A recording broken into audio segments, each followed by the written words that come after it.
खुदाम यसुम मसीह जिसका फरमाना है कि मैं इस पत्थर पर अपनी कलीसिया बनाऊंगा और आलम अरवा के दरवाजे उस पर गालिब ना आएंगे, उसी के नाम में आपकी सलामती हो। यूनाइटेड किंगडम के जो मोतबर तरीन अखबार हैं उनमें एक बड़ा नाम द गार्जियन का है।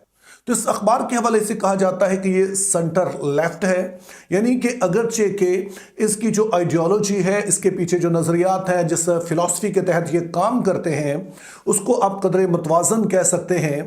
ताहम ये पूरी तरह से मतवाज़न नहीं है, बल्कि इनका कदरे झुकाव जो है उन नज़रियात की तरफ है, उस फिलॉसफी की तरफ है जिसको आप कह सकते हैं कि एंटी क्रिश्चियन है। ये पूरी तरह से उन वैल्यूज़ से मुताबिकत नहीं रखते हैं जिनको हम क्रिश्चियन वैल्यूज़ कहते हैं।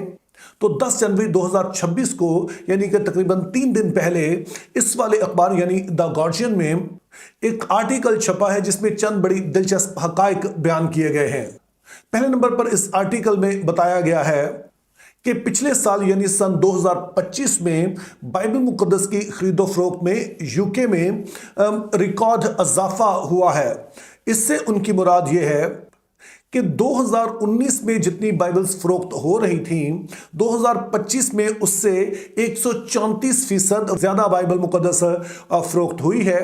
जो 2019 का फिगर था वो तकरीबन 27 लाख, आप कह सकते हैं 2.7 मिलियन कॉपीज जो बाइबल मुकद्दस की थी वो फरोख्त हुई थी, जबकि 2025 में इनकी तादाद बढ़कर 6.3 मिलियन यानी कि कोई 63 लाख हो गई है, जो कि आप देख सकते हैं कि ये दुगने से भी ज्यादा है। और जैसा मैंने परसेंटेज बताया, ये 134% बनता है।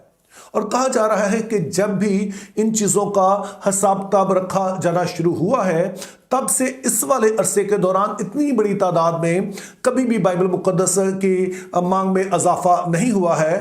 तो ये तारीख में, यूके की तारीख में पहली दफ़ा हो रहा है कि 7 साल के दौरान इतनी बड़ी तादाद में लोग बाइबल मुकद्दस की तरफ राग़िब हुए हों और वो उसे ख़रीद रहे हों। और फिर इस आर्टिकल में एक दूसरी तहकीक भी बताई गई है कि जो लोग ये बाइबल मुकद्दस खरीद रहे हैं वो कौन हैं।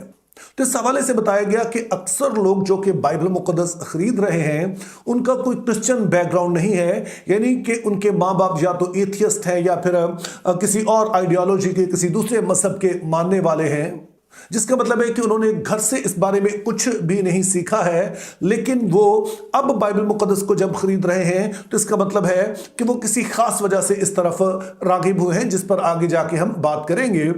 और बाइबल खरीदने वालों से मुतालिक उन्होंने दूसरी बात बताई कि इनमें से अक्सर वो लोग हैं जो कि नौजवान हैं, जो कॉलेज स्टूडेंट हैं, यूनिवर्सिटी स्टूडेंट्स हैं, या फिर इस उम्र के लोग हैं, तो वही इस बाइबल मुकद्दस को ज़्यादा बड़ी तादाद में खरीद रहे हैं। फिर इस आर्टिकल में जो तीसरी बात बताई गई है कि जब इन लोगों से पूछा गया कि आपकी बाइबल मुकद्दस में दिलचस्पी की वजह क्या है, तो चंद चीज़ें जो उन्होंने बताई, उनमें से पहले नंबर पर एक कन्फ्यूजन है जो कि दुनिया भर में देखी जा रही है, और ख़ास तौर पर मगरबी ममालिक में, चूँकि वहाँ पर अब इतने ज़्यादा आइडियाज़ इंट्रोड्यूस करवा दिए गए हैं कि सच्चाई का पता ही नहीं चल रहा है कि सच है क्या। तो बाइबल मुकद्दस खरीदने वाले कई एक लोगों का कहना था कि वो बाइबल मुकद्दस को पढ़ना चाहते हैं ताकि दुनिया के बारे में इसका जो व्यू है, जो नज़रिया है, हम उसे समझ सकें। और फिर उन्होंने ये भी बताया कि हमें ज़िंदगी बेमानी लगती है और हम देखना चाहते हैं कि बाइबल मुकद्दस क्या बताती है कि हमारी ज़िंदगी का क्या मकसद है। तो अब ये तो चंद एक फैक्ट्स हैं जो मैंने आप तक पहुंचा दिए, लेकिन सवाल ये है कि ये बातें हमारे लिए अहम क्यों हैं। तो अब इस हवाले से जो पहली चीज़ हमने याद रखनी है वो ये है कि जब मगरबी दुनिया में बाइबल मुकद्दस को इग्नोर करने का, बल्कि इसको रद्द करने का सिलसिला शुरू हुआ, तो उसमें जो मुल्क सरे फहरिस्त थे उनमें यूके भी शामिल था। और जैसे कि मैं पहले भी बात वीडियोस में जिक्र कर चुका हूँ कि ये सिलसिला उस वक्त शुरू हुआ जब रोशन ख्याली का दौर शुरू हुआ, जब एरा ऑफ एनलाइटनमेंट का आगाज़ होता है।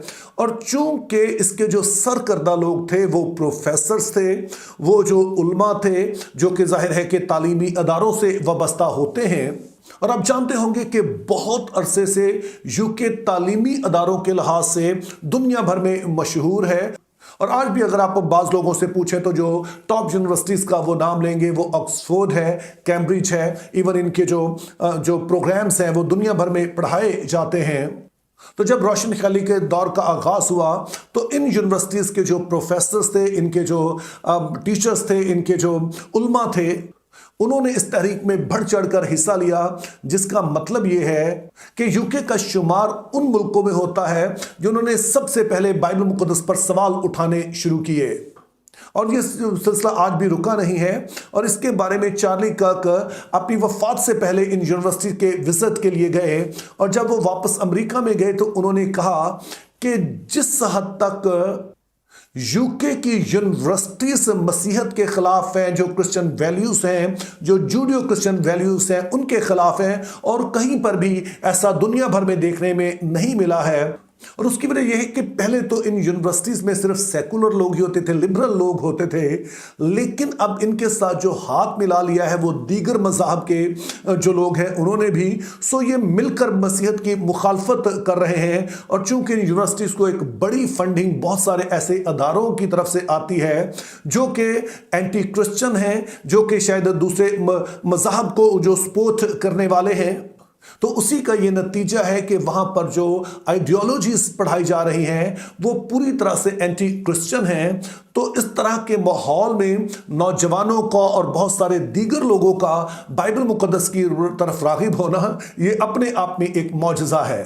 और फिर दूसरी वजह जिसके सबब से ये बात अहम है कि यूके में बाइबल मुक़द्दस की जो खरीदो फरोख्त है वो रिकॉर्ड कायम कर रही है, और वो ये है कि यूके में अब सिर्फ मसीहत और सिर्फ एथीज़म नहीं है, बल्कि वहाँ पे कई और मज़हब भी हैं जो कि बड़े ही ज़ोरों शोर से अपने मज़हब का प्रचार कर रहे हैं। वो बड़ी बड़ी इन्वेस्टमेंट भी कर रहे हैं, वो सियासी असर रसूख हासिल कर रहे हैं ताकि अपने लिए कवानीन बना सकें। और उसी का नतीजा है कि अगर आप यूके के उन लोगों से पूछें जो कि मुनादी वगैरह करते हैं, वो बता सकते हैं आपको कि मसीहों को वहाँ पर मुनादी में ज़्यादा चैलेंजेस हैं, बजाय इसके कि दूसरे मज़हब जो है वहाँ पर मुनादी करें। उनको किसी हद तक फैसिलिटेट किया जाता है इक्वालिटी के नाम पे, ह्यूमन राइट्स के नाम पे, और दीगर बहुत सारे उनकी जो आइडियोलॉजीज़ हैं उनकी वजह से दूसरे मज़हब को ज़्यादा प्रमोट किया जाता है। तो इस तरह से माहौल में इतनी बड़ी तादाद में लोगों का मसीह की तरफ राग़िब होना, बाइबल की तरफ राग़िब होना, ये अपने आप में बड़ी बात है। और फिर तीसरी अहम वजह जिसके सबब से बाइबल मुक़द्दस का इस तरह से ख़रीदा जाना अहम है वो ये है कि हम डिजिटल दौर में जी रहे हैं, जिसका मतलब ये है कि बाइबल मुक़द्दस ऑनलाइन मौजूद हैं, ऐसे ऐप्स मौजूद हैं जहां पर आपको बाइबल के हर तरह के वर्जन्स मिल जाएंगे। लेकिन इसके बावजूद अगर कोई पैसे देकर बाइबल मुक़द्दस को खरीद रहा है तो इसका मतलब है कि वो बड़ी संजीदगी से इसकी तलाश कर रहा है। उसके लिए सिर्फ ये एक सवाब का काम नहीं है, बल्कि वो वाकई इसको संजीदा ले रहा है। तो इस वजह से भी बाइबल मुक़द्दस का इतनी बड़ी तादाद में फ़रोख्त होना बहुत ज़्यादा अहम है। और आखिर में मैं एक चैलेंज के साथ इस वीडियो को कंक्लूड करना चाहता हूं, और वो ये है कि जितने भी हमारे पाकिस्तानी मसीही बहन भाई यूके में या यूरोप के दीगर ममालिक में रहते हैं, उनके पास ये एक बड़ा ही सुनहरी मौका है कि वो मगरबी दुनिया के इस कर्ज को चुका सके जो कि हम पर उनका है। क्योंकि हम जो पाकिस्तानी मसीही हैं, हम तक जो इंजील पहुंची है वो मगरबी ममालिक की जो कलीसिया है उनके वसीले पहुंची है। लेकिन ये वक्त है कि जब उन्हें ज़रूरत है कि उन्हें इंजील सुनाई जाए। इसको रिवर्स मिशन कहते हैं कि एक वक्त था वो मिशन करने के लिए, मिशन का काम करने के लिए बरे सगीर में आए, हमारे खित्ते में आए, लेकिन अब उन्हें ज़रूरत है। तो आप जो इन वीडियोस को देख रहे हैं, ज़रूर ज़रा अपने मुआशरे पर निगाह रखिए, ज़रूर ऐसी फेलोशिप्स को अपनाइए कि जहां पर आप इस काम में अपना हिस्सा डाल सकें। क्योंकि बहुत सारे जो खुदा के खादम हैं जो इन बातों पर निगाह रखते हैं, उनका मानना है कि बेदारी की एक खामोश लहर जो है वो ना सिर्फ यूके बल्कि पूरे यूरोप में फैल रही है। तो आप खुद आपके हुजूर में दुआ कीजिए, उससे फजल मांगिए, उससे रहनुमाई लीजिए कि इस बड़े काम में आप क्या किरदार अदा कर सकते हैं। तो मेरी दुआ है कि हमारे वो तमाम बहन भाई जो कि यूके और यूरोप के दीगर ममालिक में आबाद हैं, खुदा उन सभी को फजल अता करे कि वो उनकी रूहानी आंखें खुले, वो अपने आसपास देख सकें, वो अपनी ज़िंदगी की बुलाहट को कबूल कर सकें और उसके मुताबिक वो अपना किरदार अदा कर सकें, ताकि हमारे खुदा का जलाल ज़ाहिर हो। Think biblically, live purposefully. Have a very good day.